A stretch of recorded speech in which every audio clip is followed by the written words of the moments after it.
Días, mi nombre es Pérez Romero Ludmila, soy estudiante del Instituto Superior de Formación Docente y Técnica 83, curso la carrera de profesorado en Educación Inicial y paso a presentarles mi presentación final sobre la materia didáctica de las matemáticas del ciclo lectivo 2020.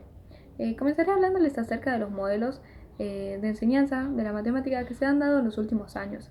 Primero tenemos el modelo normativo, donde el docente es visto como un poseedor del saber y el alumno como un sujeto que subyace, o sea, un ser sin conocimiento. Aquí se adoptan prácticas de repetición y memorización de los contenidos, ¿sí? Luego aparece el modelo iniciativo, en donde se centran los intereses del alumno y el docente actúa como un guía, ¿sí? Y por último aparece el modelo aproximativo, el cual es construido desde el paradigma constructivista. En él se piensa que los conocimientos se construyen a partir de una interacción con otros seres humanos, tanto docentes como alumnos poseen roles activos, el docente porque enseña y el alumno porque aprende en base a equivocaciones, errores, soluciones, y así se van construyendo nuevos conocimientos. En base a este modelo se propone trabajar a partir de la resolución de problemas, ¿sí? A partir para que solucionar estos problemas, Duadi propone ciertas condiciones para que una situación sea problemática, ¿no? Primero es tener en cuenta los conocimientos previos del alumno. Luego tiene que mantener su complejidad y poder ser comprensible para ese alumno, ¿no? Debe ser ni muy fácil ni muy difícil. Debe estar en el medio entre lo que él sabe y lo que va a saber, ¿sí? Y debe ser un problema abierto y flexible, ya que pueden surgir nuevas respuestas e interrogantes que harán que se construyan nuevos conocimientos, ¿sí? Para trabajar esta resolución de problemas lo haría a través de un proyecto de actividades sobre figuras geométricas, en donde validaría las 4 situaciones didácticas que nos ofrece Browser, que serían acción, formulación, validación e institucionalización del saber, ¿sí? Acción es cuando el sujeto interactúa con el medio. Les otorgaría una cajita de té donde los niños pudieran interactuar observándola y detectando qué figuras geométricas posee.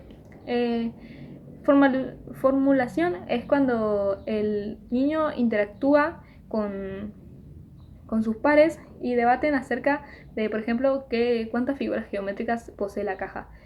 Validación es cuando el niño dice que la caja, por ejemplo, tiene una figura geométrica rectangular y se valida o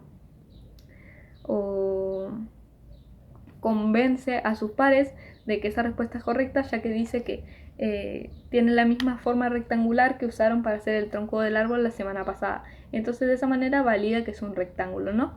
Y institucionalización del saber es cuando la docente llega a convenciones sociales, ya que se da cuenta que el contenido que quiso que los niños se apropiaran fue logrado a través de alguna pregunta orientadora. Podría ser, por ejemplo, preguntarle a los niños cuántas esquinas tiene la caja y que los niños respondieran 8. Entonces la docente pregunta, ¿cómo saben que tiene 8?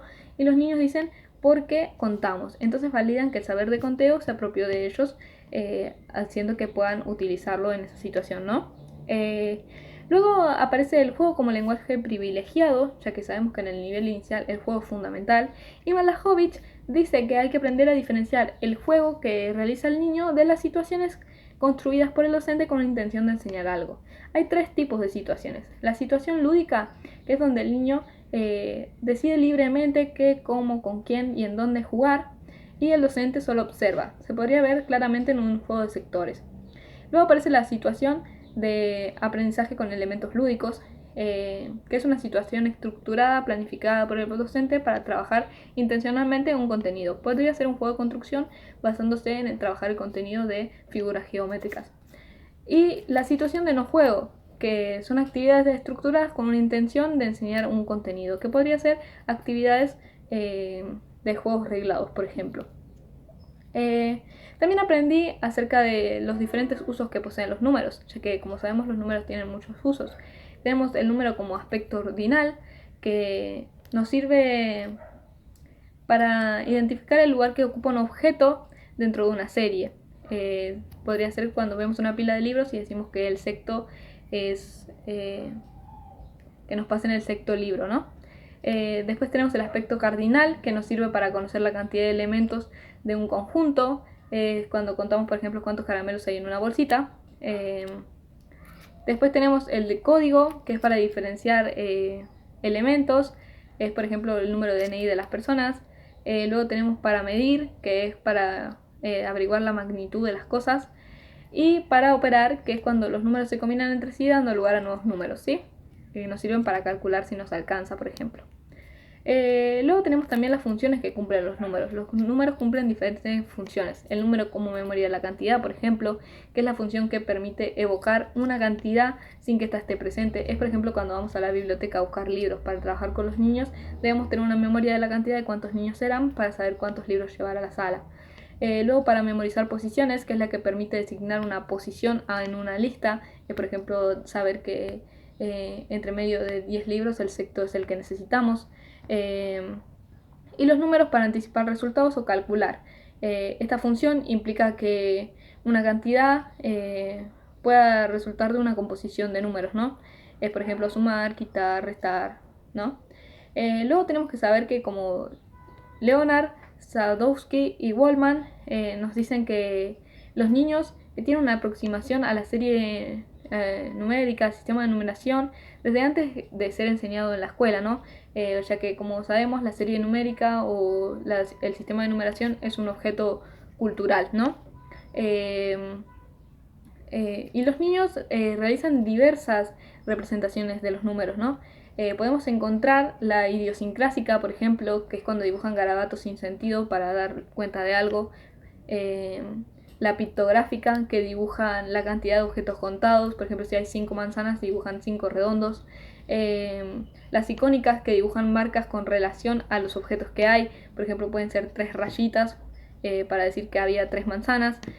O simbólicas, que es cuando dibujan símbolos convencionales, como puede ser el 5, o pseudo convencionales, que es cuando dibujan, por ejemplo, para 5 manzanas, 5 veces 5, o un 5 en espejos, ¿no? Para esto es necesario, más que necesario, contar con portadores numéricos en la sala, como el que está aquí atrás. Los portadores numéricos deben empezar desde el 1 y con una cantidad mínima de 20 o 30 números, ¿sí?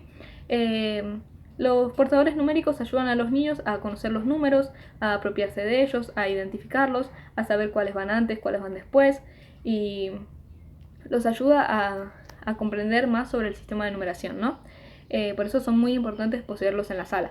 Luego aprendimos sobre el recitado, que como ya sabemos recitar no es lo mismo que contar, ya que los niños diferencian la palabra número de palabras, considerando que son las palabras de los números son palabras que se utilizan solo para contar. Podemos encontrar el recitado, por ejemplo, cuando los niños juegan a las escondidas, recitan, porque están diciendo los números sin estar contando precisamente, ¿sí? Durante el recitado se producen errores que son, por ejemplo, que cuando los niños dicen 20 y 15 o 10 y 20, pero estos errores nos permiten ver las ideas acerca del sistema de numeración que tienen los niños. Son vistos como errores solo por la gente que ya conoce la serie numérica oral, sería, ¿no?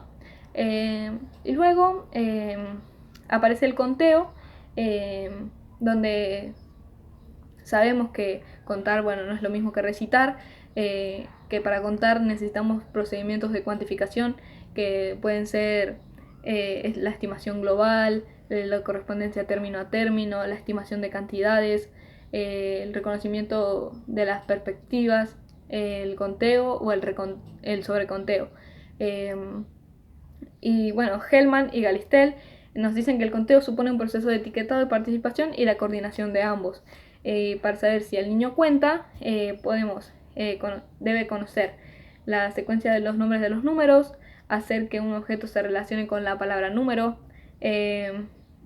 guardar control de los objetos contados y los no contados, y debe reconocer que la última palabra número que mencione es la que le responderá la pregunta de cuántos hay, ¿sí?